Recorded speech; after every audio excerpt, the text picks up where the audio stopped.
Mic check 1 2. Mic check 1 2.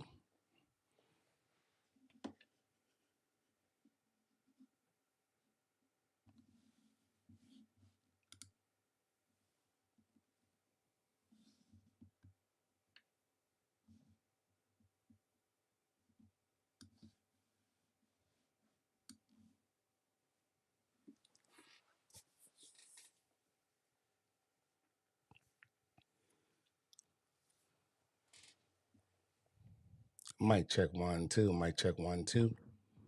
Mic check 1 2. Mic check 1 2.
Mic check 1 2. Mic check 1 2. Mic check 1 2.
One of the beauties of real estate, though, is that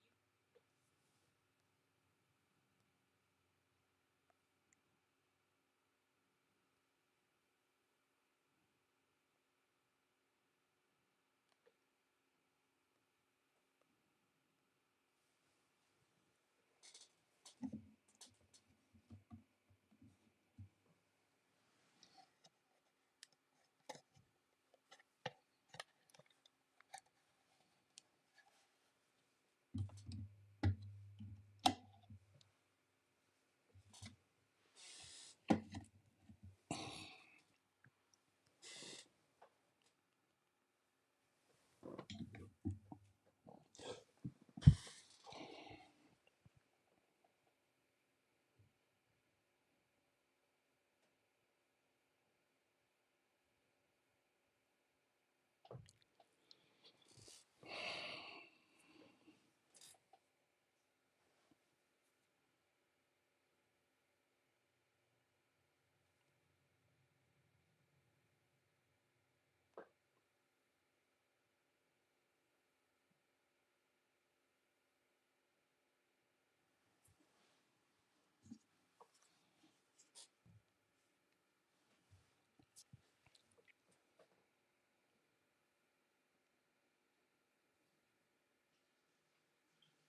What's up, everybody?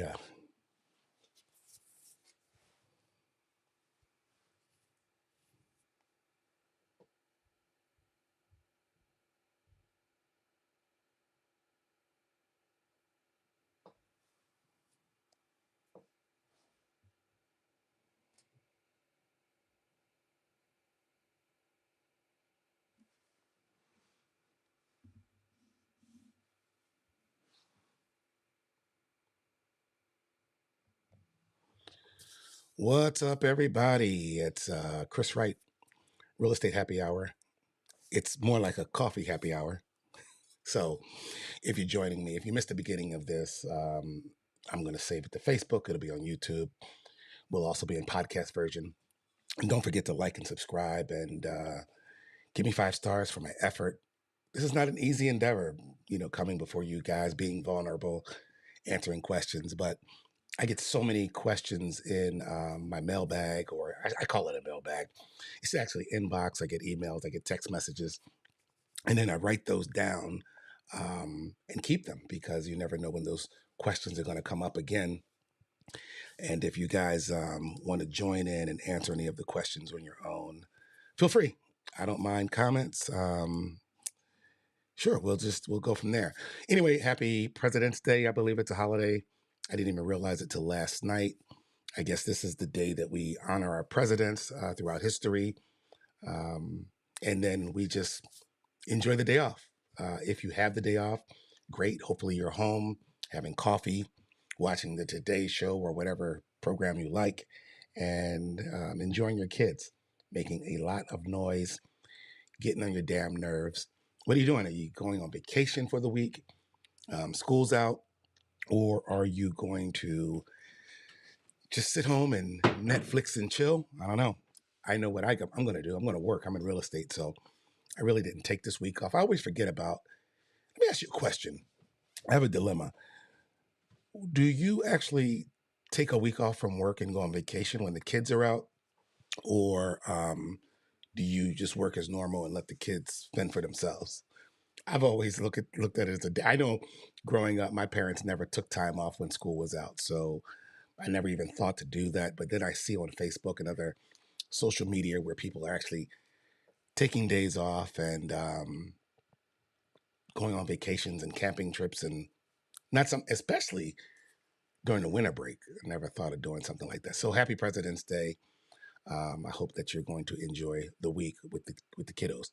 Anyway, so I came up with this idea that I wanted to answer some questions live, and I'll be doing this. I got so many. I probably got about 50, but today I'm only going to do about 8 to 10. I'm not sure. It depends on how long this goes. I got an appointment at 11, so I'm going to get out of here in a short period of time. But I wrote down some of these questions, and I wanted to answer them live and kind of make this a series of the Real Estate Happy Hour, which is my podcast and YouTube video, and see if I can help people out there. I know on TikTok people are like, that's some good information, good advice. I have a lot of real estate friends out there. Please chime in if you think I'm answering it incorrectly or you have something to add. By all means, I'm not going to get too detailed on the answers. Just very high level surface answers that anybody can understand.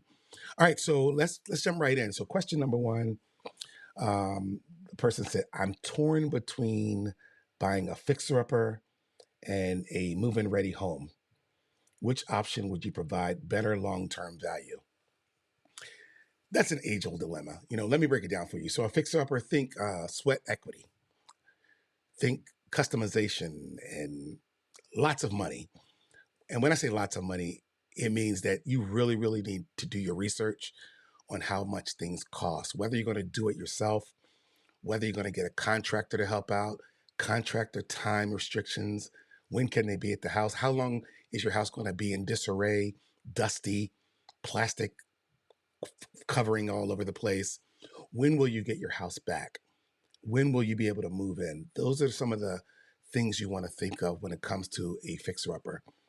But definitely think that it's a project and whether you're going to enjoy it. Now, move-in ready, that's instant gratification. When my wife and I bought our house, it was already renovated. We didn't have to do anything, but it was all updated, granite countertops, hardwood flooring, new sheetrock throughout, well painted. And at the time, I wasn't handy, so it would have cost me a lot of money. I did hire a contractor to do the sheetrock in my basement, build me some shelving and things like that. But I had to get back to work, so I really didn't have a lot of time to be messing around with DIY projects. I did those later as I was in the place, watched a lot of YouTube videos, and I didn't mess with anything that was electrical or plumbing or the hard stuff. So just remember, and a long-term value was part of the question. Both can be winners depending on your style and your budget. It's like, choosing between a DIY adventure or whether you want instant comfort. So, whatever your flavor is, go for that. All right. So, the next question was how can I determine if a property is a good investment for rental income? Everybody wants to get into rental income. And you know what? It's really, really good. But make sure you know what you're doing. It's $1 million question. It comes up all the time. So here's the scoop. Look for locations with high rental demand and strong growth potential. Do you want to buy an investment property in an area or a location that's like you don't hear a lot of people wanting to move there? What's around it? What type of activities? Are there any good restaurants? Or is it rural? All these things need to be taken into consideration. And then what's the growth potential? Um, you want to crunch those numbers, compare rental incomes in the area, and then compare those rental incomes to expenses, for cash flow. Um, and you just want to make sure that you're going in a positive direction with cash flow. Um, Scope out properties with low maintenance costs and desirable amenities if that's a thing in that area. Don't forget to factor in potential vacancies and market fluctuations. Market fluctuations. Um, and then just make sure you got a keen eye for smart strategy. You might be able to snag a rental property in fairly good time, but they're hard to come by. Really, really good rental properties. If you're a real estate agent and you're watching this, you know that you work with some investors that need to look at a lot of properties. And that just means that they're doing their homework and they want to make sure they're going to get the best bang for their buck. How much work needs to go into fixing up the property to make it, a good rental for a customer. All right. Um, Another question I got is what are the pros and cons of investing in commercial real estate versus residential real estate? So let me start right from the beginning. I am not well versed in commercial real estate. I do have people that I work with that are really well versed in commercial real estate, but that's not me. What I do know and what I can tell you is that commercial real estate offers, potentially higher returns um, and longer leases, but it does come with higher upfront costs and there's more complex management. That's all I really can tell you about commercial real estate. Now, residential real estate, on the other hand, really good at that. Um, it boasts a more stable demand. Always going to be customers for rental revenue, and it's easier financing to buy, but it just may yield lower returns and shorter leases. It's like comparing skyscrapers to a cozy home. So each of them has their perks and pitfalls, and your choice is going to depend on your investment goals and what your risk tolerance is, if that makes sense. Hope I answered that question. All right. Next question is I'm considering selling my home myself. Real estate agents don't like you. But you want to save on commissions, of course. So, what are the risks and benefits compared to using a real estate agent? All right, I'll answer this fairly. Um, the FISBOs, we call them FISBOs for sell by owners. It's a bold move. Now, here's the scoop. The benefits is yes, you can pocket the full sell price agent commissions. It gives you more control over the negotiations and the timing. But the risk, and there are risks, you're going to need to handle all of the marketing, paperwork, legalities yourself. And that can be time consuming and daunting. And without a real estate agent expertise, you might miss out on some marketing insights or market insights and optimal pricing strategies. The one thing that we notice as real estate agents is that whenever we see FISBOs, the prices are just usually way off because you use things like Zestimates. You also go to realtor.com or one of the websites online and figure out what prices should be. Or you're looking at what property sold over a long period of time. Someone may go, well, my neighbor sold his house 5 years ago for this price, or he sold his house during the pandemic and he got this amount. So I think I'm going to get this amount. You really, really need a better pricing strategy than that. And a real estate agent can help you. If you have a real estate friend or cousin or relative, someone like that, they may help you. But if you just reach out to a real estate agent and say, I want to sell my house on my own, um, it's very unlikely that they're willing to help you because we want listings and we would really like to market your house and give you good strategies and alleviate the pain of doing it yourself, if that makes sense. All right. Um, and you know what? I actually had some slides. So that's the one I was on. I forgot about my lines to make this more professional. But doing this FISBOs, it's like, navigating uncharted waters by yourself. It's exciting, but it's risky. As soon as you do it, you're going to be happy.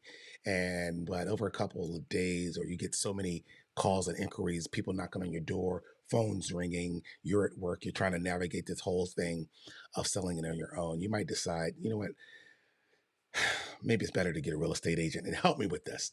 So if you want to be a guide on your own, rock on. But again, I don't always recommend it. All right.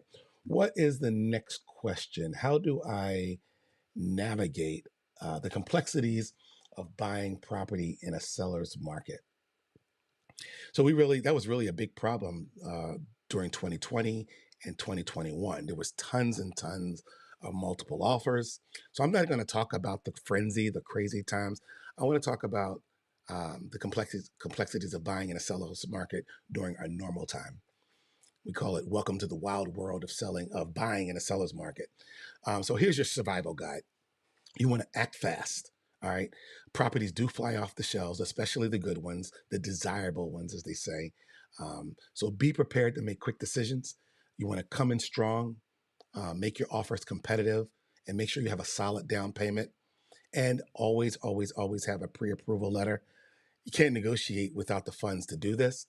So make sure that you have a pre approval letter first. Be flexible. You want to consider a compromise on contingencies, closing times, and make sure you can sweeten the deal a little bit.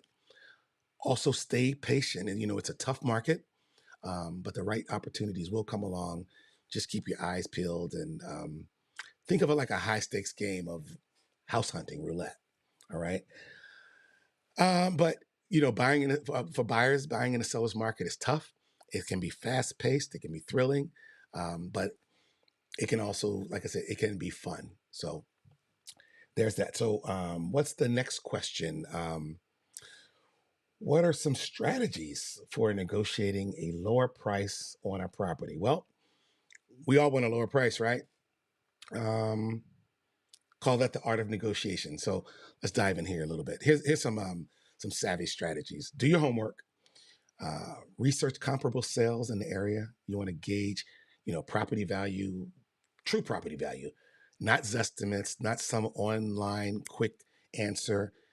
Just make sure that you know a true value. You can get help with that.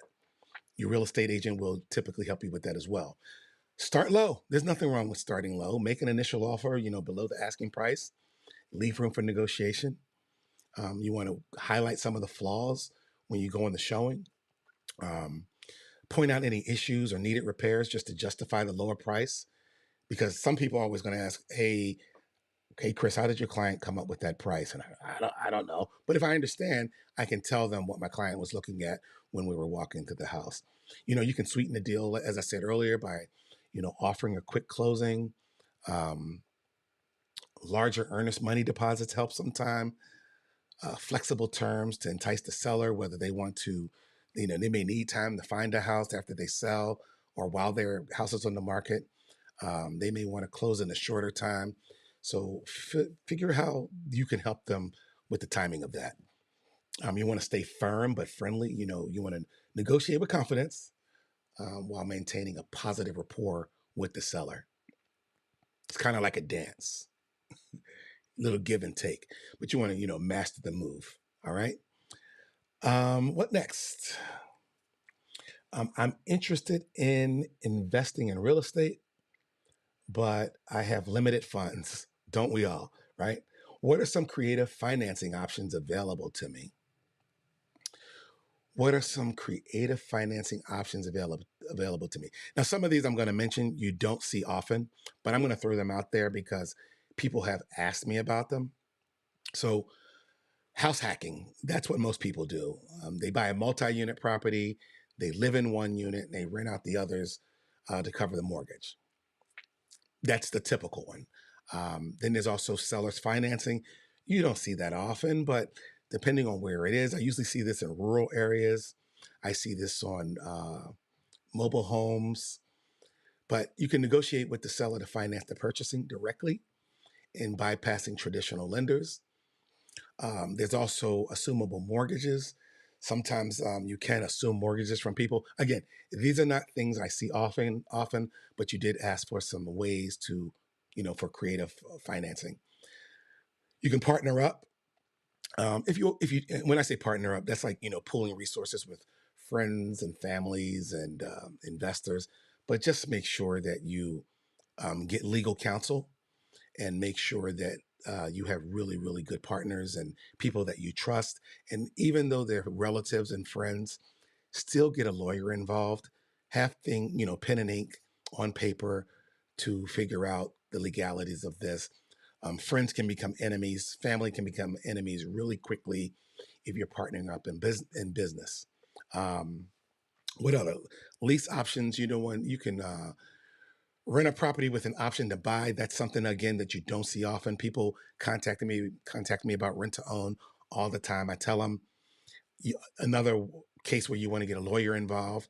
Make sure that the rent to own agreement is legal and that you understand what your rights and privileges are, and you just don't want to do that blind.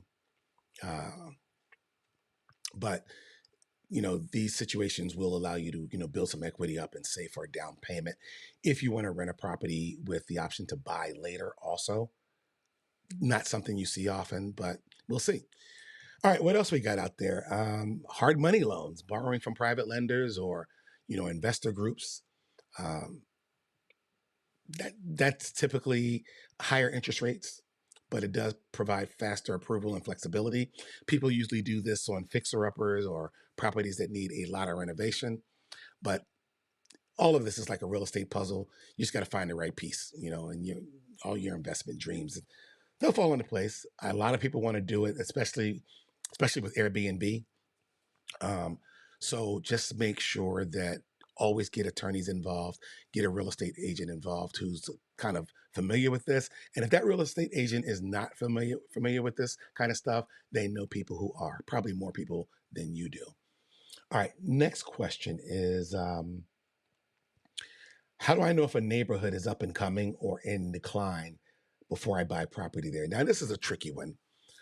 Fair housing, um, we have to be very careful about what we say about neighborhoods. We don't have a crystal ball. We can't always forecast whether it's up and coming. However, we can direct you to some articles about different neighborhoods. I would say recommend reading local publications, looking at businesses that are opening. Usually, if commercial businesses are going in, it's probably a good indication or sign that a neighborhood is up and coming. If a neighborhood's declining, that usually means businesses are leaving, people are moving out. But that's not something that, as a real estate agent, I really want to get into, because then you could find yourself looking at redlining and things like that. And we want to make sure that fair housing is always fair housing, and we don't want to steer people to certain neighborhoods or away from neighborhoods. So, but again, there is no crystal ball. But let's see if there's a way to gauge some of these trajectories. So as I talked about, there's development indicators. Look for signs of growth, like new businesses, construction projects, or revitalization efforts. There's also demographic shifts. Pay attention to population trends, um, income levels, educational opportunities, what schools are doing, things like that. Crime rates. As a real estate agent, I'm not allowed to talk about crime rates, but there's also, you can check local crime statistics, um, talk to residents about safety and concerns. But those are things, look at police blotters, things like that. But those are things that, as a real estate agent, I just have to be very, very careful talking about crime statistics. There's also community engagement. What's going on in that community? Attend some neighborhood meetings, visit local events, chat with neighbors to gauge community spirit. Try and get an idea of what that community is like. And then there's the real estate market trends. You know, monitor property values, rental rates, days on market. You want to be able to assess demand and investment potential. So it's kind of like like reading tea leaves. Interpret the signs, and you can figure out what these neighborhood trends are. All right. Hope that helps. All right. What else we got? Next question is, what factors should I consider when deciding whether to rent or sell my current home when moving to a new area? Tricky. So once again, we're going to go back to market conditions. Consider the demand for rentals and sell prices in your current area. Sounds like a simple, easy question, but you do have to consider that. We talked about rental rates, rental prices, and also what's going on in your market as far as selling. Are a lot of people selling now, or do you see a lot of people moving in? Is it a buyer's market or is it a seller's market? That's going to help you determine that question. Um, Also, compare potential rental incomes to the proceeds from selling, if that makes sense. You want to see if that aligns with your long term goals and your objectives. Then there's property management.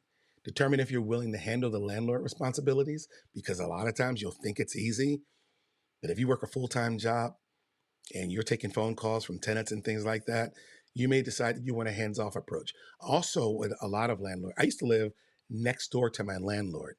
Now, I didn't abuse this privilege, but if something went, I just knocked on his door. And luckily, he was very nice about it. But what if you live in a 4 unit? Do you want people always knocking on your door or texting you or bothering you in the middle of the night because there's a leak or the dishwasher's not working? Sometimes you want to put that stuff off to a property manager. All right. I don't know. You have to determine how much you're willing to take on. And then that's the same thing with short term rentals like Airbnbs or VRBOs. You have to determine if you're willing to handle those landlord responsibilities or if you want a hands off approach. Then there's tax implications. Um, I don't give tax advice, but so you want to consult with a financial advisor, to understand all the tax consequences of renting versus selling. And then what are your future plans? Think about your timeline. Are you staying in the area? Are you moving out? Do you plan on staying here very long? I know there's a mass exodus from the state of New York. That's what I hear. That's what they tell me. I'm not going anywhere. But what are your future housing needs as well? Do you want to maintain ties to this current area? Do you own a business here? Do you have a long term commitment with your job? It's like real estate chess. You just have to strategize your move wisely, and then you may come out on top. Hope I answered your question. Um, what's the next one? I'm interested in flipping houses, but I'm worried about unexpected expenses. How can I budget effectively for renovations? So this is a tough one. Flipping, a lot of people want to do it until they do it. They think it's a great idea until it's not. It's a roller coaster. So make sure you do thorough inspections. Conduct a detailed inspection before purchasing. Uncover potential issues. Like a lot of investors, they'll buy properties sight unseen, or they'll waive inspections. Not that I recommend that, especially if you're a new investor. But that's one of the ways that they can beat the frenzy of all these people who are in the market to buy flips. Um, but if you're a new investor, you definitely want to do inspections and let the seller know that you're not going to ask them to repair anything, but this contract is contingent upon inspection just in case you need to pull out. All right. So that's something that you want to do. You just want to, the big one is the things that are underground, like septic systems and wells. You don't want to buy a house and you have one budget in mind, but then you determine that you have to replace a $20,000 septic system. All right. The other thing you want to do is you want to set up a contingency fund. Set aside 10 to 20% of your renovation budget for unexpected expenses. You may say, well, your contractor who walked the house with you told you this is going to be about $50,000. Well, increase that another 10 to 20% for those surprises and unexpected expenses. Then you want to prioritize upgrades. If you really, really want a good flip and you want it to sell fast and you want that initial look from custom, if you just throw some paint up and replace some doors and windows, that might not be enough. But if you want to replace the flooring and get nice countertops and replace the sinks and get good bathroom fixtures, anything that's going to just sparkle, shine, you know, those are the upgrades that's really going to sell that flip quickly. Focus on some of the essential repairs and the high impact improvements that add value without breaking the bank. You also want to get multiple quotes, not only on the contractor, but materials. Make sure that you get a contractor who don't just have one resource for materials. Make sure they're shopping around and getting the best prices for lumber and countertops and cabinets and things like that, flooring. So just make sure you shop around for not only contractors, but also suppliers.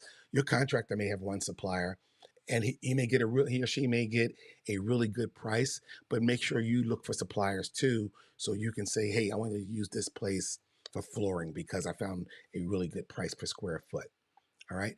Make sure that you track expenses because contractors, and this is no shade to contractors, but there are contractors out there who say, I need $10,000 up front to start.